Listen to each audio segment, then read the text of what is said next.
Hello అండి. అందరికీ నమస్కారం. నేను మీ కట్ట కార్తీక్. జూబ్లీహిల్స్ ఎన్నికల ప్రచారానికి 4 రోజులు మాత్రమే సమయం ఉంది. ఇయాల నవంబర్ 5వ తారీఖు నడుస్తా ఉంది. నవంబర్ 9వ తారీఖు ప్రచారం ముగియబోతా ఉంది. నవంబర్ 11వ తారీఖు పోలింగ్ జరగబోతా ఉంది. అన్ని పార్టీలు చివరి ప్రయత్నాలు చేసుకుంటా ఉన్నాయి. లాస్ట్ వీడియోలో నవీన్ యాదవ్‌కి జూబ్లీహిల్స్ ఎన్నిక ఎంత ఇంపార్టెంటు అనేది మనం మాట్లాడుకున్నాం. అంటే కాంగ్రెస్ అభ్యర్థికి. ఇప్పుడు బీఆర్ఎస్ అభ్యర్థిగా పోటీ చేస్తున్న మాగంటి సునీతకి ఈ ఎన్నిక ఎంత ఇంపార్టెంటు అనేది మాట్లాడుకుందాం. మాగంటి సునీత ఆమెకి రాజకీయాలు కొత్త. మాగంటి గోపీనాథ్ గారు అనారోగ్య కారణాలతో చనిపోవటం వల్ల ఇలా ఆమె బీఆర్ఎస్ అభ్యర్థిగా పోటీ చేస్తున్నారు. కేవలం సెంటిమెంట్ వర్కౌట్ కావాలని ఆమెకు బీఆర్ఎస్ పార్టీ టికెట్ ఇచ్చింది. ఆమెకు ఎలాంటి రాజకీయ అనుభవం లేదు, ఉపన్యాసం ఇచ్చేటువంటి స్కిల్లు లేదు, ప్రజల్ని ఆకర్షించగలిగేటువంటి కెపాసిటీ ఆమెలో లేదు. వాస్తవం అది. ఒప్పుకోకపోయినా బీఆర్ఎస్ పార్టీ వైపు నుంచి అడ్వాంటేజ్ ఉన్నప్పటికీ కూడా క్యాండిడేట్ కొంత మైనస్గా కనపడుతున్నారు. కేవలం సానుభూతి కోసం మాత్రమే ఆమెకు టికెట్ ఇచ్చారు. అంటే కమ్మ సామాజిక వర్గం ఓట్లు కలిసి రావాలి, ఆంధ్ర సెక్టర్ ఓట్లు కలిసి రావాలి, మాగంటి సానుభూతి కలిసి రావాలి, బీఆర్ఎస్ పార్టీకి ఆటోమేటిక్గా ఉన్నటువంటి ఒక మంచితనమో పాజిటివ్నెస్ కేటీఆర్ మీదో కేసీఆర్ మీదో కాంగ్రెస్ పార్టీ మీద ఉన్న యాంటీయో కలిసి రావాలి అనేది బీఆర్ఎస్ పార్టీ వేసుకుంటున్న లెక్కలు. అయితే మాగంటి సునీతకి ఈ గెలుపు ఎంత ఇంపార్టెంట్ అంటే ఇప్పుడంటే సానుభూతి కోసం టికెట్ ఇచ్చారు. ఈ సానుభూతి సమయంలో కూడా మాగంటి సునీత ఓడిపోయిందనుకోండి, వచ్చే సార్వత్రిక ఎన్నికల్లో ఈమెకు కానీ వీళ్ళ కుటుంబానికి కానీ టికెట్ ఇవ్వరు. మేబీ పీజీఆర్ కోర్టుకి విశ్వనాథ రెడ్డి టికెట్ ఇవ్వచ్చు, లేదా వేరే క్యాండిడేట్ చూసుకోవచ్చు. ఇప్పుడు కాబట్టి ఇచ్చారు సానుభూతి వర్కౌట్ కావాలని. కానీ వచ్చే సార్వత్రిక ఎన్నికల్లో ఖచ్చితంగా ఇప్పుడు ఓడిపోతే కనుక గెలుసుండి అభ్యర్థిగా ఉంటే ఇవ్వచ్చు, కానీ ఓడిపోతే మళ్ళా టికెట్ ఇచ్చే అవకాశం ఉండకపోవచ్చు. కాబట్టి గెలిస్తేనే వాళ్ళ కుటుంబం చేతుల్లో జూబ్లీహిల్స్ ఉంటుంది. ఒకవేళ ఓడిపోయిందంటే ఇక మాగంటి కుటుంబం యొక్క చరిత్ర జూబ్లీహిల్స్లో ఆగిపోయినట్టు లెక్క. 2014లో టీడీపీ నుంచి మాగంటి గోపీనాథ్ గారు గెలిచారు. ఆ గెలుపు మామూలు గెలుపు కాదు.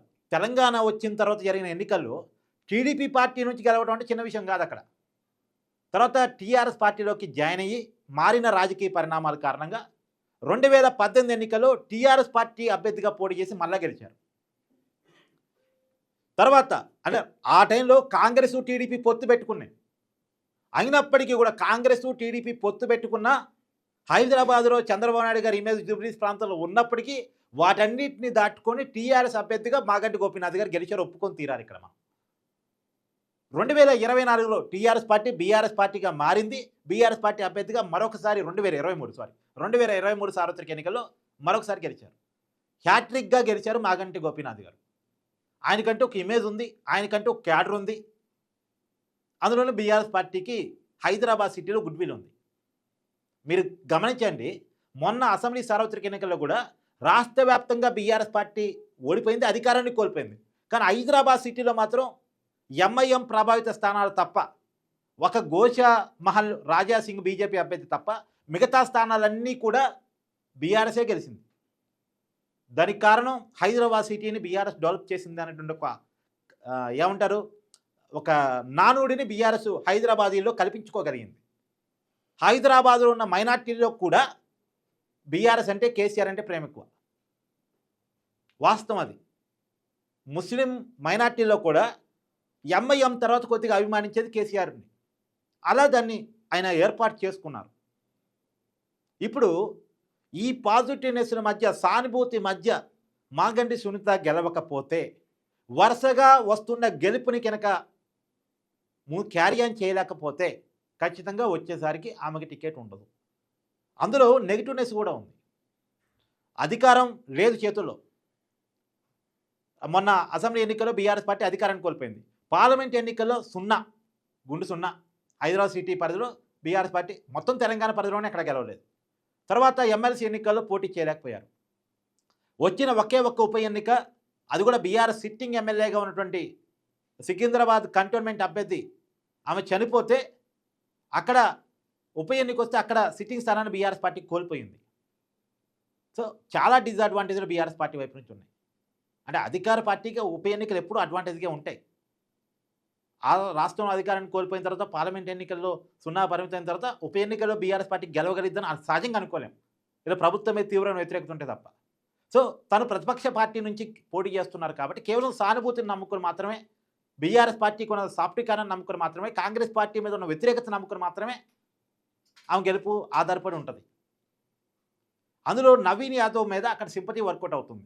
లోకలోడు, అందుబాటులో ఉండేవాడు, చాలాసార్లు పోటీ చేశాడు, మనవాడు ఓడిపోయాడే అనేటువంటి ఒక సింపతి అతను వర్కౌట్ చేసుకునే ప్రయత్నం చేస్తున్నాడు. అందులో బీసీ అభ్యర్థి, బీసీ నినాదం తెలంగాణలో పెద్ద ఎత్తున ఉంది. బీసీ రిజర్వేషన్ కావాలని, బీసీ వాళ్ళు చట్టసభలకు ఎక్కువ మంది వెళ్ళాలని బీసీ స్లోగన్ ఒకటి పనిచేస్తూ ఉంది.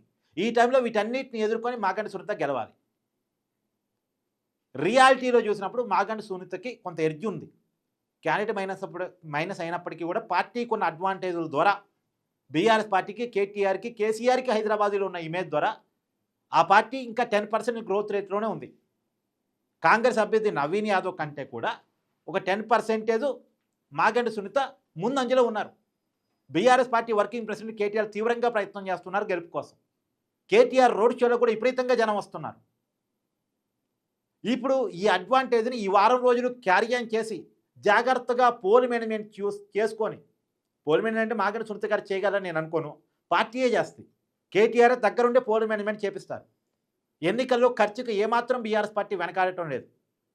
కాబట్టి జాగ్రత్తగా గెలుపు కోసం బీఆర్ఎస్ పార్టీ ప్రయత్నం చేస్తుంది. కాబట్టి దీని అడ్వాంటేజ్. రెండోది, బీఆర్ఎస్ పార్టీకి సంబంధించిన కీలకమైన నాయకులు అందరూ కూడా ఇక్కడ పనిచేస్తూ ఉన్నారు. ఈవెన్ నవీన్ యాదవ్ కాంగ్రెస్ అభ్యర్థిగా పోటీ చేస్తున్నప్పటికీ కూడా అదే సామాజిక వర్గానికి సంబంధించిన పెద్ద నాయకుడు, బీఆర్ఎస్ పార్టీకి ఉన్న నాయకుడు, మాజీ మంత్రి తలసాని శ్రీనివాస్ యాదవ్ బీఆర్ఎస్ పార్టీ అభ్యర్థి కోసం ప్రచారం చేస్తున్నారు. అందరూ బీఆర్ఎస్ పార్టీ రాష్ట్ర నాయకులు అందరూ తిష్టవేసి జూబ్లీహిల్స్లో గెలుపు కోసం ప్రయత్నం చేస్తూ ఉన్నారు. ఇదంతా ఇవాళ అడ్వాంటేజ్గా ఆమెకు ఉంటుంది.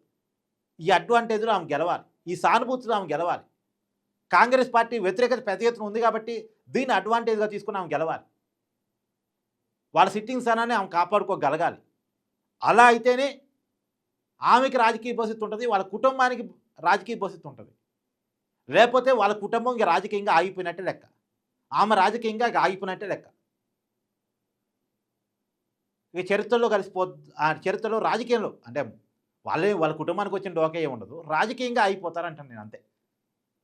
సో ఈ గెలుపు అనేది మాగంటి సునీతకి చాలా చాలా ఇంపార్టెంట్. వాళ్ళ కుటుంబం చేతుల్లో వాళ్ళ సిట్టింగ్ స్థానాన్ని 3 సార్లు గెలిచిన స్థానాన్ని కాపాడుకోవడం అనేటువంటిది. మరి గెలవగలిగిద్దా లేదా, ఇప్పుడున్నటువంటి అడ్వాంటేజ్ని పోల్ మేనేజ్మెంట్లో కూడా ముందు పెద్ద తేడా లేదు, 10% తేడానే ఉంది. కాబట్టి తీసుకెళ్ళగలిగిద్దా లేదా అనేటువంటిది చూద్దాం. Thank you.